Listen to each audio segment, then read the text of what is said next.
Hello, everyone. This is Crystal here with your May 11th and 12th daily tarot reading. In this reading, I'll be picking up on the overall energy. And for May 11th, I'm just going to pull a card on our overall lesson of the day. I recorded that video a couple of times and it deleted. So I was just like, well, I'll pull later. It's okay when you don't want to keep pushing something. So let's see, May 11th. May 11th. Let's see what's going on for this day. What was the overall advice for May 11th?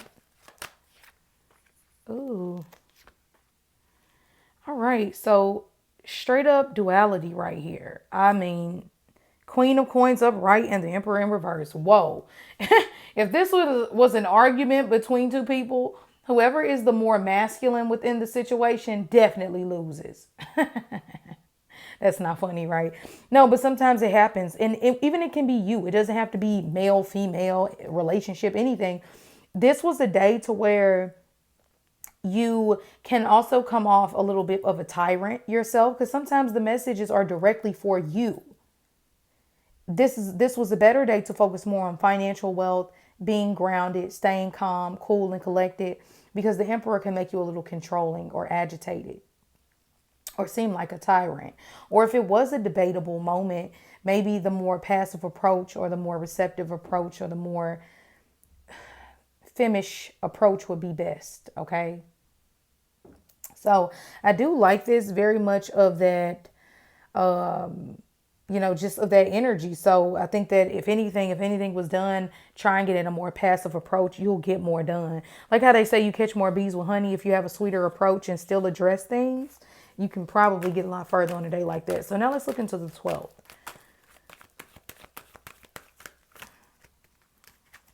Have a lot of cards coming out. Overall energy. What is the overall advice for May 12th? What is the overall advice for May 12th? Okay. What should we avoid? Okay. And what can we look forward to?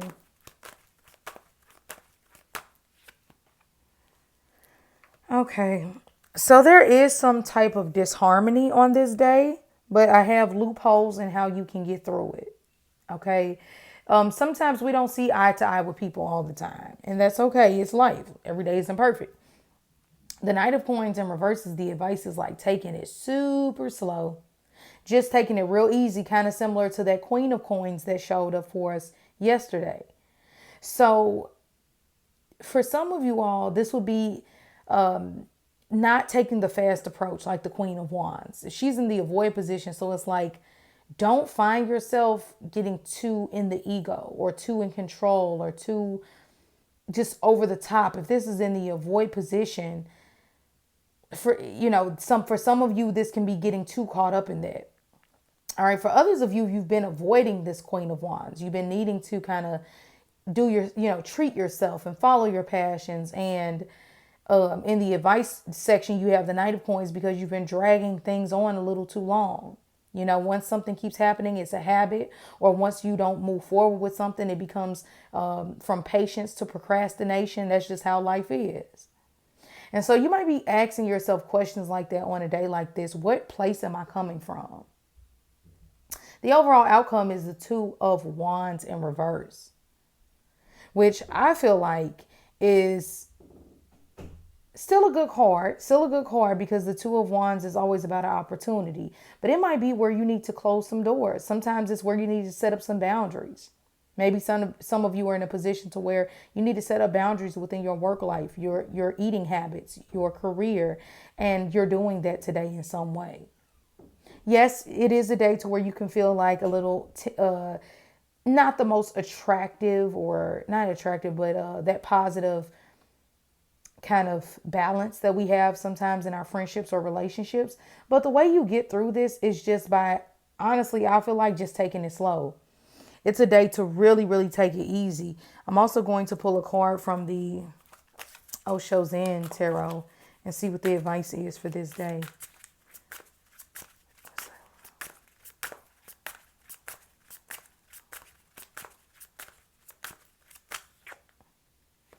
Trust.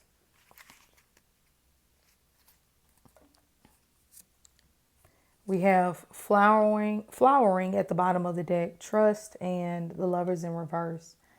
So, yeah, it kind of feels like a low key relationship reading for a lot of us. It doesn't have to be. Libra, Aquarius, well, Gemini energy rules the Lovers card. So this can be definitely one speaking about, like I said, the connection being off. Makes perfect sense. Lovers card upright, the connection is strong and we love each other. We fall in love. In reverse, we might see why I don't like you so much. And why I don't trust you sometimes with the trust card in reverse. And some of you all, this is learning how to trust.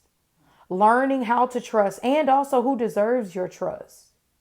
Trying a new approach.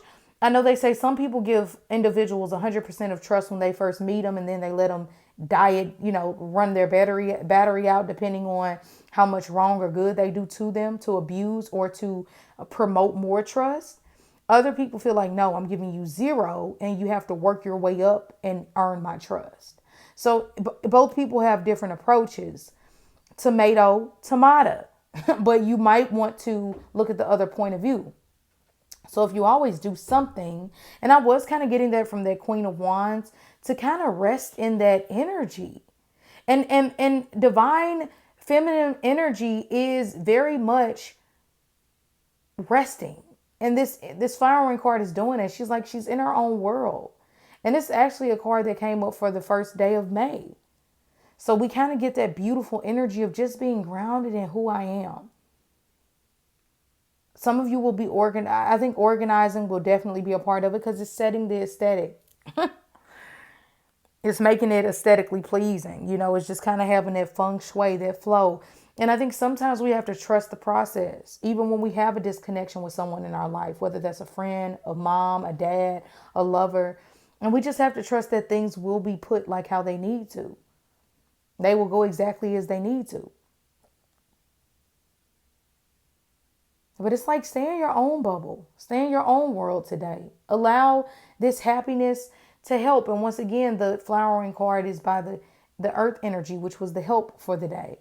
So maybe just taking it extra, extra slow. And just kind of just chilling back, okay? Sometimes you need those days, even if it's a work day, just being more practical. So I think this is good overall. I hope this helped. If you all need to get a private reading with me, you can always email me at crystalneath@gmail.com. If you want to get information on my tarot class that I teach, I will have another one coming up late summer, fall. You can always inbox me to get on that waiting list. The first class has been more than weeks in, officially full. So it's going really great. And if you want to learn this amazing tool of tarot, you can most definitely do that with me. So have a great day and I will talk to you later.